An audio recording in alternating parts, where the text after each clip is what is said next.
bien-aimés, que la paix et la grâce de notre Seigneur Jésus-Christ soient avec nous tous. Notre temps est parti. Mais je reste convaincu que même en 15 minutes, le Saint-Esprit agit. Je compte sur sa fidélité. Je suis son autorité. Frère, Dieu nous aime. Et il agira certainement en notre faveur. Pour la gloire de son nom. Dieu m'a confié une série de messages. Et aussi des messages. Mais sur lesquels je reviendrai.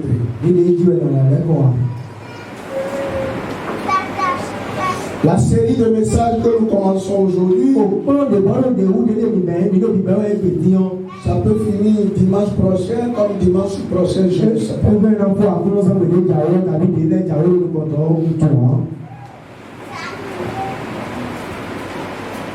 C'est une question.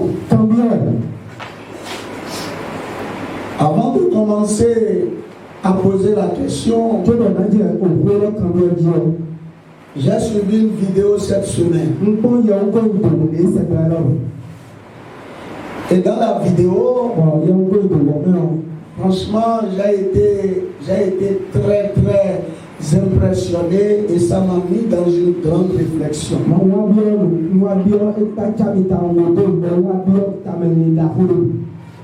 J'ai vu un homme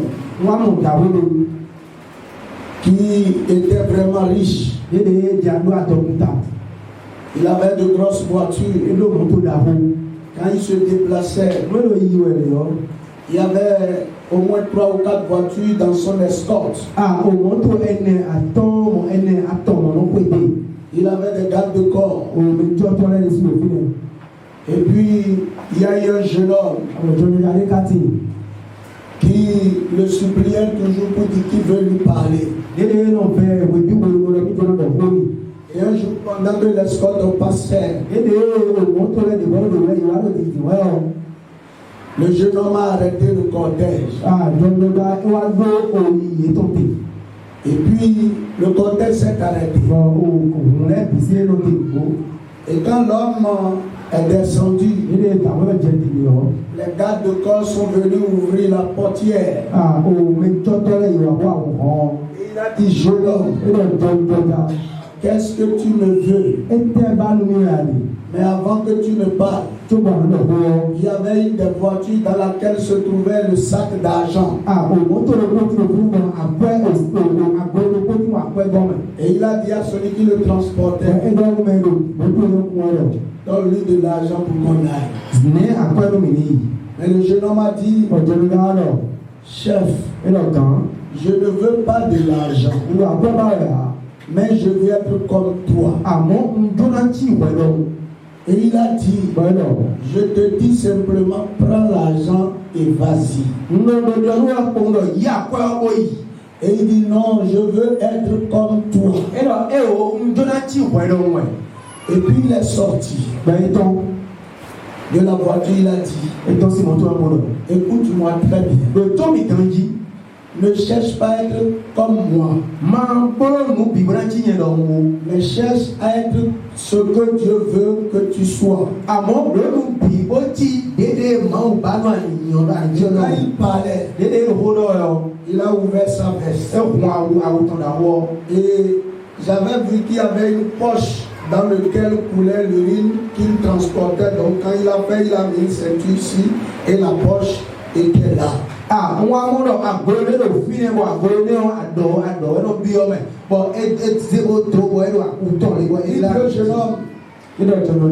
je suis obligé de vivre avec ça toute ma vie.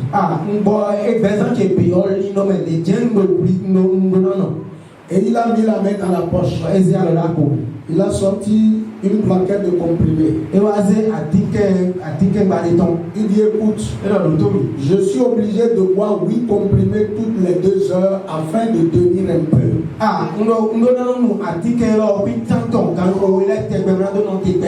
Voilà ce que je suis. Et voilà ce que tu demandes à être. Cherche à être ce que Dieu veut que tu sois. Il dit en te comparant aux autres. En te comparant aux autres. Tu risques de ne pas chercher ce que Dieu veut que tu sois. Et ce matin, j'aimerais te poser une question que tu vas poser à ton prochain. Comment t'appelles-tu?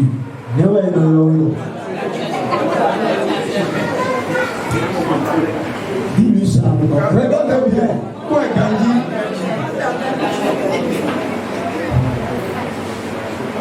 Mes frères, je viens de vous poser une question simple et banale. Mais c'est la clé de tout. Est-ce que tu es sûr de connaître ton vrai nom? De connaître qui es-tu? Est-ce que tu sais quel est ton nom? Nous pouvons réussir sur cette terre en connaissant le nom que nous portons. Mes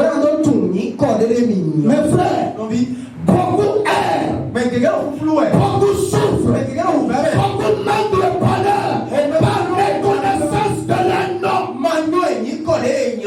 Ce matin, nous allons lire un texte. Et puis, après avoir essayé de comprendre ce que c'est que le nom, nous allons voir ensuite ce texte-là, nous allons le décortiquer ensemble. Puis après, si le temps nous permet, nous allons voir ce qui empêche l'homme de connaître son nom. Car il est perdu sur la terre en connaissant le vrai nom. Et enfin, dans la série, bien sûr, nous allons voir qu'est-ce qu'il faut faire pour connaître son vrai nom. Mon frère, la mirade, on a dit la mission internationale pour la restauration des âmes et des destinées. Mais comment tu peux accomplir une destinée que tu ne connais pas? Comment tu peux aller dans un sens où tu ne sais pas que c'est là-bas que se trouve la concrétisation de ta vie? Nous allons lire Jérémie le chapitre 1er, du verset 4 au verset 10. C'est un texte de base. Il se lit comme suit. Ici, ce n'est pas un homme qui parle. C'est le créateur de l'univers. C'est celui qui dit je suis. C'est celui qui parle et rien ne peut renverser sa parole. C'est celui dont l'autorité est incontestée. C'est lui qui parle ici. Il dit la parole de l'Éternel me fut adressée au Seigneur. Avant que je puisse former dans le ventre de ta mère, je te connaissais. Et avant, je t'avais établi prophète des nations. Je répondis, Seigneur éternel, voici je ne sais point parler car je suis un enfant. Et l'Éternel me dit, ne dis pas je suis un enfant, car tu iras vers tous ceux auprès de qui je t'enverrai. Et tu diras tout ce que je t'ordonnerai. Ne les crains point, car je suis avec toi pour te délivrer. Dis l'Éternel. Puis l'Éternel étendit sa main et toucha ma bouche. Et l'Éternel me dit, voici, je mets mes paroles dans ta bouche.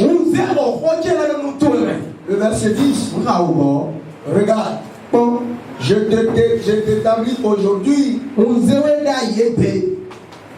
sur les nations et sur les peuples et sur les royaumes pour que tu arraches, pour que tu abattes, pour que tu ruines et que tu détruises, pour que tu bâtisses et pour que tu plantes. Que Dieu bénisse sa parole. Avant de revenir au texte, pour que nous puissions mieux comprendre la question, comment t'appelles-tu?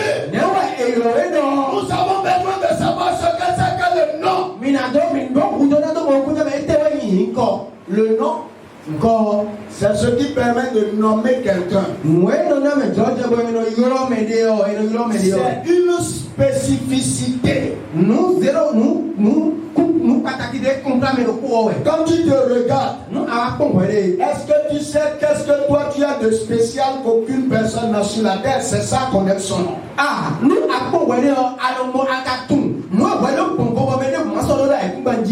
que j'ai, que tu n'as pas, est-ce que tu le sais? C'est ça connaître son nom. C'est une qualité. C'est également une habileté. Est-ce que tu connais ton nom? Est-ce que tu connais ce que tu as de spécial qu'aucune personne n'a sur la terre? Est-ce que tu connais toutes les qualités que tu as aux yeux de l'Éternel? Est-ce que tu connais les habiletés que Dieu a mis en toi? C'est ça d'abord sur ces choses que tu vas réfléchir pour savoir si tu connais comment tu t'appelles. Le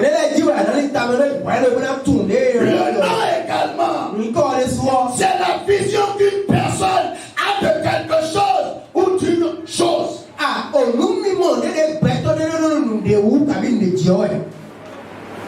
Tu vis selon quelle vision? Selon la vision que ton père a sur toi, ou selon la vision que ta mère a sur toi, selon la vision que la société a de toi. Est-ce que tu connais ton nom? Mon frère, bien souvent, nous voulons vivre pour les autres. Nous voulons être bons pour les autres. Nous voulons plaire aux autres. Est-ce que tu connais ton nom? Le nom également, c'est le mot désignant un être. Une chose. Donc c'est ce qui caractérise une personne. On peut parler d'un peintre. On peut dire que c'est une bonne personne. On peut dire que c'est une mauvaise personne. Est-ce que tu connais ton nom? Qu'est-ce qui caractérise ta vie? Bien-aimé, le nom pour Dieu, c'est la feuille de route que ton Créateur t'a donnée. C'est ça. Tu es venu sur la terre avec une feuille de route, un cahier de charges, les choses que tu dois faire. Dieu les a tous inscrits sur ta main.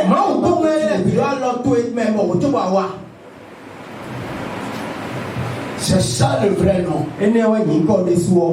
Et le bonheur ou le malheur sur la terre est lié à la connaissance ou à la méconnaissance de son nom.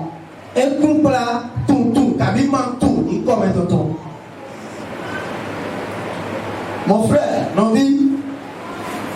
n'oublie pas ma question. Comment t'appelles-tu? Quelle est ta mission sur la terre? Quelle est la feuille de route que Dieu t'a donnée? Tu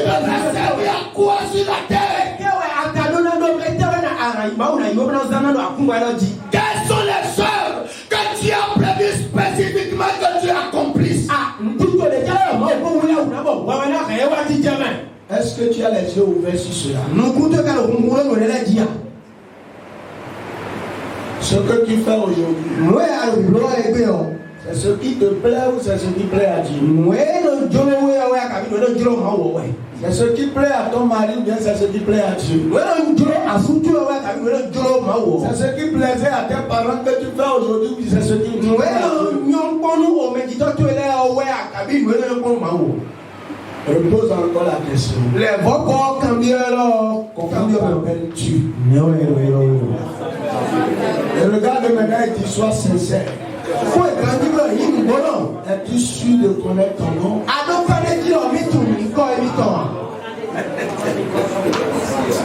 Donne-lui ça.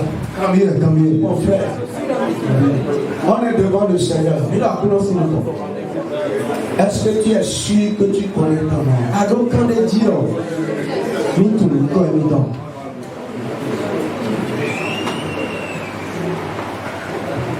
Le texte que nous avons lu comporte 5 réalités que je voulais partager. C'est vrai que je n'ai pas le temps. C'est des idées que je vais annoncer pour que vous puissiez approfondir la réflexion.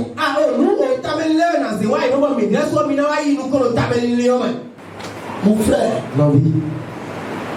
nous venons sur la terre. Et après on dit même nous donnons notre vie à Christ. Mais force est de constater que toute notre vie durant, il y a des vies qui n'ont jamais révélé la gloire de Dieu. Certains n'en révéleront jamais. Du début jusqu'à la fin. Moi je ne serai pas comme ça. Et ta vie aussi ne sera pas ici. Oh non, Amen. Amen. Dieu dit à Jérémie. Il dit Jérémie, écoute-moi très bien. Avant que je ne puisse former dans le ventre de ta mère. Voyez, avant que ton père et ta mère s'accouplent, que toi tu sois un fœtus.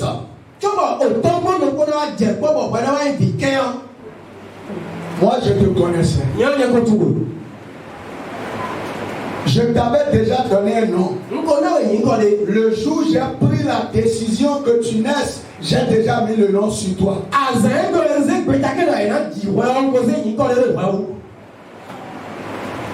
Le spermatozoïde de ton père et l'ovule de ta mère avaient déjà porté ce nom avant qu'il y ait la fusion.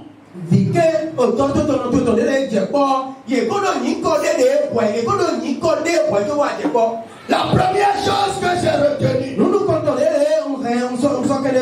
c'est que le nom que Dieu veut que nous portons, c'est notre vocation sur la terre. C'est la vocation que Dieu nous a assignée.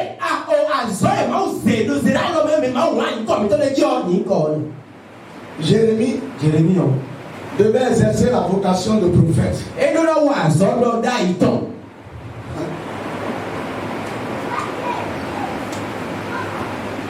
Parce que pour qu'il soit utile à Dieu sur la terre, il ne peut faire que la prophétie. La réussite de la vie, ce n'est pas acheter des maisons, acheter des voitures. Mais c'est de faire ce que Dieu a prévu que vous fassiez.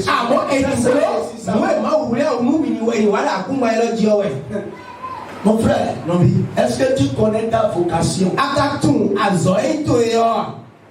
Comment tu la connais?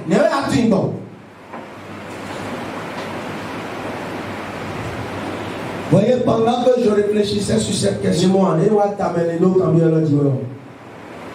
j'ai vu que j'ai 2 vocations. En tout cas, ça c'est personnel. Et j'ai compris que Dieu compte beaucoup sur moi.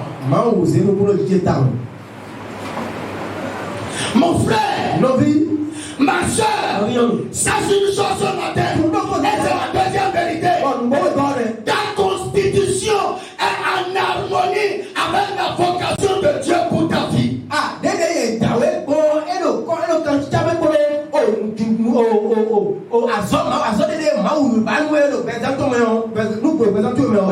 Dans notre constitution physique, tu as mis tout ce qui est nécessaire pour que nous réussissions la vocation.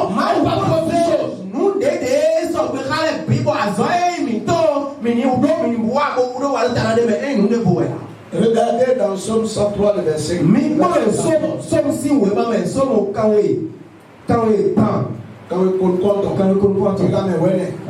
Car il sait de quoi nous sommes formés.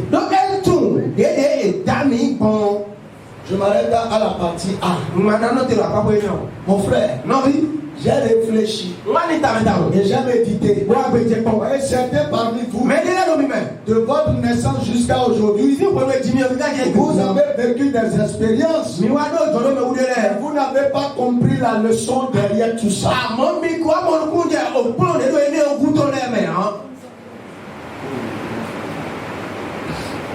Dieu a tout prévu. Vous voyez, aujourd'hui, beaucoup de vous voyez que oui, je suis endurant. Mais je me bats. Mais je me Dieu a permis que je sois né d'un père et d'une mère qui étaient des paysans.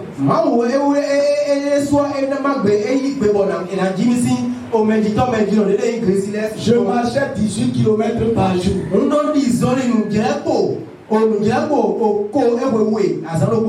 Tous les jours, j'ai fait ça pendant des années. Et j'allais au champ, je travaillais dur. Je revenais avec le bois chargé sur la tête. Dieu était en train de préparer mon organisme à ce qu'aujourd'hui je sois endurant. C'est pour cela que si tu veux te calquer sur moi, tu vas exploser parce que est-ce que tu as suivi la formation de Dieu?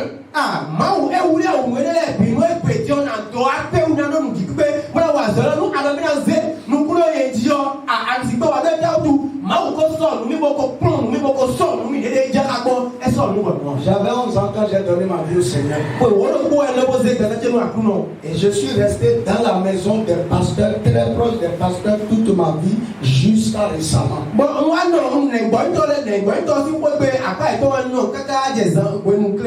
J'ai eu le temps de me montrer ce que c'est que la vie d'un serviteur de Dieu, ses forces et ses faiblesses, les menaces et les opportunités. Est-ce que toi tu as vécu ça?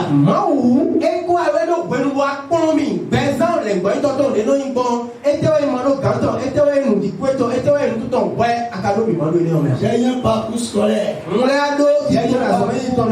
académique, j'ai eu un parcours universitaire, j'ai atteint un niveau dans mes études qui me permet d'avoir une réflexion compatible à la mission que Dieu me confie. Est-ce que tu as suivi les mêmes choses?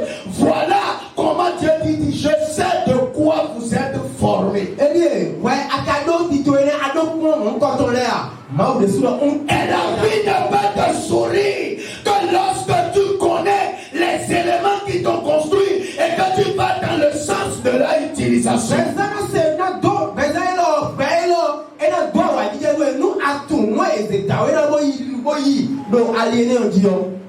Mes frères, Jérémie, Dieu avait mis tout ce qu'il fallait en lui pour que lui, il réussisse selon Dieu sur la terre. Ce qui va te permettre d'avoir enfant, d'avoir voiture et d'avoir maison. Mon frère, ce n'est pas être docteur, ce n'est pas être agrégé, non. Il faut porter la parole de l'Éternel aux nations. C'est dans ça. C'est pas ailleurs. Ce n'est pas autre chose. Pour que Jérémie soit un homme influent dans la société, quand les gens parlent de lui, quand Jérémie ne fait pas comme une fourmi. Pour Jérémie, il y a ici, c'est la Koumandia. La seule chose qu'il fera dans sa vie, C'est qui rapporte les propos de Dieu, qui transmet le message de Dieu. C'est son ministère. Ce sont la constitution qui est assortie à cette mission qui représente son corps.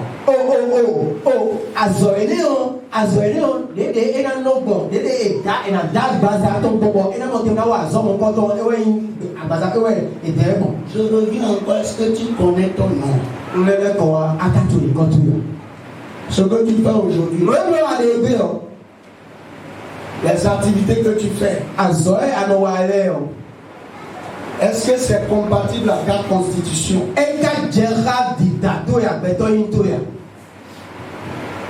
Est-ce que tu vois, tu veux faire des choses comme l'autre ressuscite des morts, parle en langue et tout ça.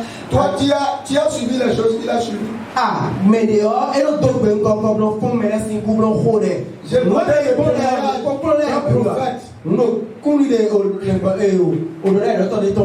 il m'a dit serviteur de Dieu. Il est arrivé dans ma vie des moments où j'ai mangé le cafard sans le savoir. Quand tu as mangé déjà le cafard. Toi tu veux prophétiser comme lui. Tu devais chercher à quoi ma constitution physique est-elle adaptée. C'est ça. C'est ça le don, mon frère. C'est ça la source de ton problème. La chose pour laquelle Dieu t'a créé. Pourquoi tu n'as pas un ventre gros? Pourquoi tu n'as pas une prostate? Pourquoi tu n'as pas un nez effacé? Est-ce que tu sais? Dieu n'a fait rien au hasard. La tête, la forme de ma tête, de mes yeux, de ma bouche, tout ça.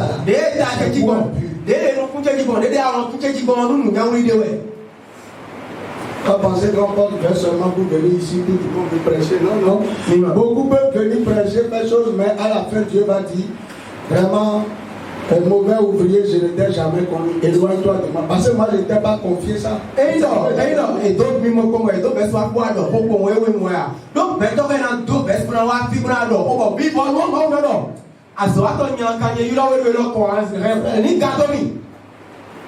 je vois beaucoup se battre. Ils ne sont pas paresseux. Mais quand je regarde les résultats, c'est comme ce que la Bible a dit.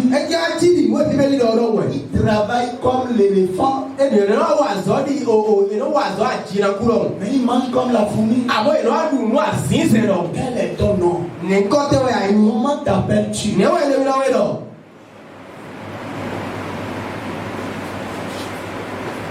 Troisième vérité, donc je te dis que même ton corps que tu as, Dieu va faire en fonction du nom qu'il t'a donné. Il y a certains qui sont clairs, il y a certains qui sont noirs, il y a certains qui ont un teint café, tout ça, c'est pour le nom. Il dit, je connais les éléments avec lesquels je t'ai tissé.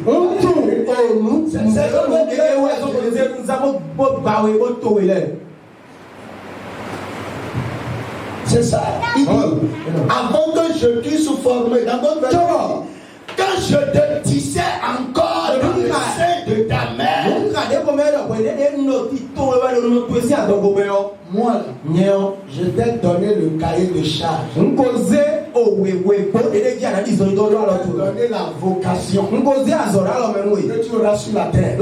Pour que moi, l'Éternel, je sois glorifié et que toi-même tu sois heureux sur la terre. Tu es toujours fatigué. Toujours fatigué. Ce soir, toujours tu tombes malade. Quand tu vas rentrer, laisse tout et pose-toi la question. Franchement, est-ce que mon corps est en train de faire ce à quoi Dieu l'a destiné? Un peu de marche seulement, les gens disent oh, c'est trop long. Combien de vous, depuis que tu es à Cotonou là, tu as fait 5 km de marche?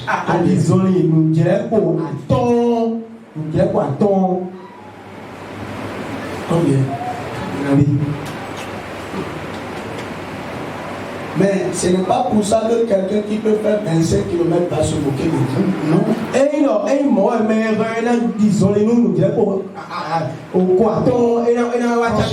Franchement, c'est à Cotonou, moi j'ai appris que on dit grossesse est menacée, que la femme doit rester couchée là. Sincèrement, c'est à Cotonou que j'ai appris ça pour la.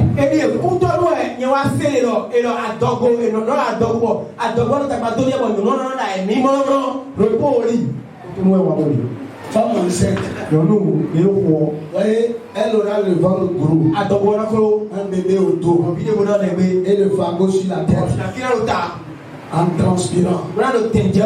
En tout cas, celle qui sort de Cotonou, voyez ce que je dis. Mais il y a un enfant dans le ventre, il y a un autre autour, et il y a un qui trémale, et il a le fardeau sur la tête, et il vient, il ne tombe jamais malade. À 7 heures déjà, il est sur les pieds, mais à Cotonou, quand on tombe enceinte, c'est un repos couché.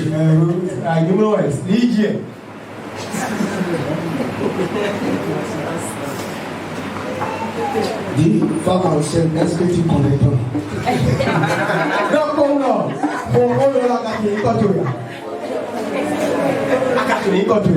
Ce matin, mon corps même Dieu l'a constitué pour quelque chose. Mon corps. Le don, voyez, on n'a pas, je disais tout à l'heure qu'on n'a pas les mêmes nez. Voyez, il y a certains qui respirent plus que d'autres. Donc, pourquoi toi tu respires plus parce que tu sais, elle est dans son travail. Si Dieu te donne l'occasion de prendre beaucoup plus que l'autre, est-ce que tu sais pourquoi?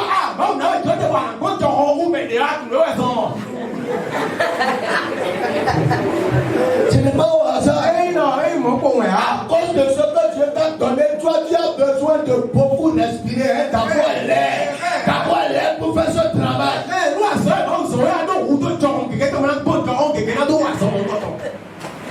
Il y a des femmes qui ont des fesses. D'autres n'en ont pas. Et c'est bizarre pourquoi Dieu t'a donné.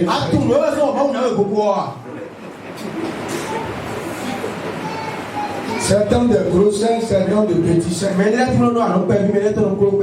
Quand tu sais les enfants que le gros sein là, tu vois les enfants qui n'ont pas perdu. Est-ce que tu connais ton nom? Dieu dit, je t'avais tissé pour que tu sois prophète. Après tu dis, j'ai un problème. Je suis malade. Si tu fais le mauvais travail, c'est normal que tu sois malade.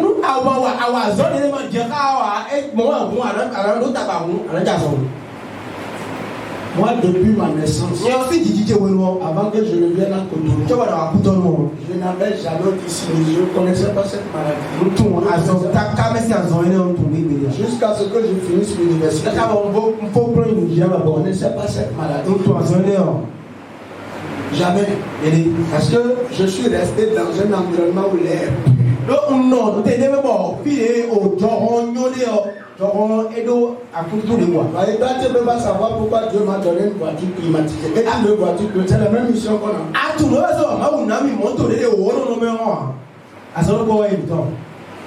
Quand j'ai commencé à aller à Cotonou sur moto,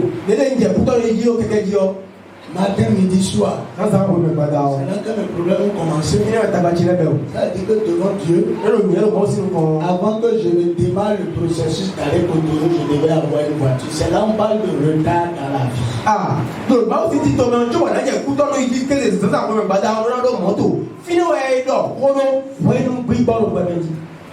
Troisième vérité que je veux dire, mon frère, il y a d'autres noms qui luttent contre notre nom. Nous sommes souvent attirés par des choses nous-mêmes. Et ces choses nous voient ce que Dieu nous a donné. C'est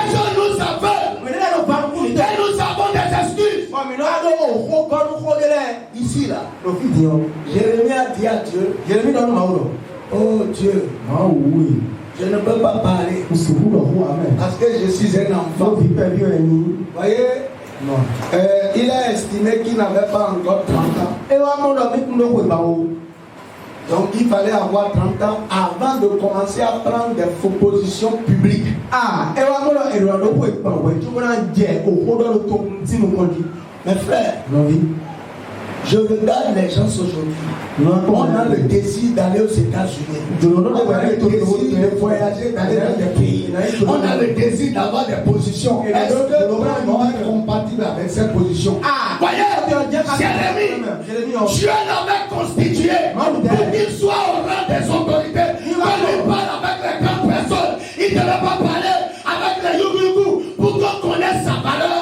Il devait discuter avec les rois. Nous, Maoudé, bon, et là, nous terminons maintenant, quand on a gardé, bon, on a encore sous les, quand on a nous comptons les, et là, non, on a le rôle à la vie,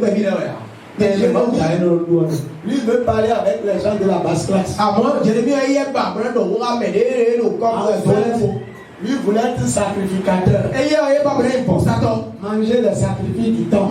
On a tout, on voit ça, nous, au comptons les. Voilà ce qui combat le nom de Dieu, la vision que nous avons, les façons de voir la vie que nous avons.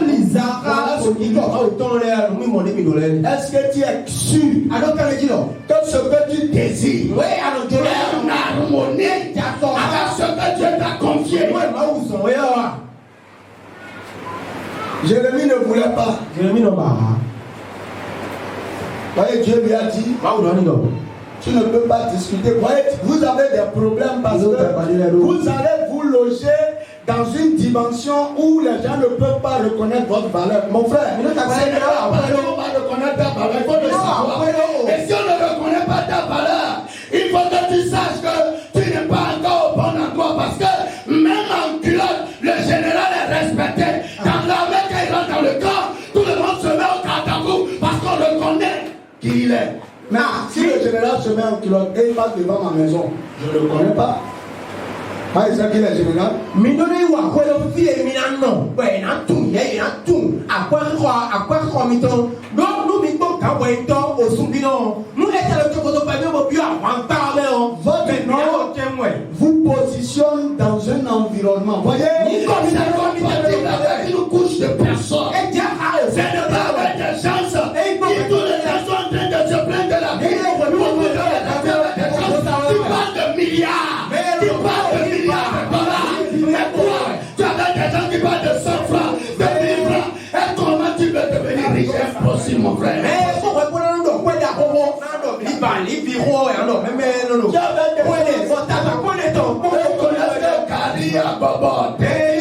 Ceux qui connaissent, et tu dis que oui, moi je vais percer, tu vas percer pour aller percer dans la vie. Mais là, tu vois, quoi, le corps, d'aller au droit de Jérémie, ah, bon, on a dit la tasse, pour le Jérémie. Mais le désir que vous devez avoir devait être compatible avec Dieu. Est-ce que les types d'hommes qui te plaisent là, c'est compatible avec toi?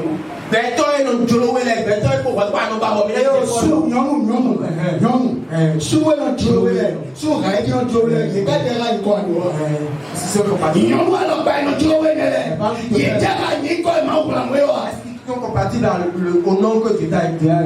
Mes frères, je vais m'arrêter là malheureusement. Non, je vous ai dit. Aujourd'hui, je ne vais pas dépasser le temps.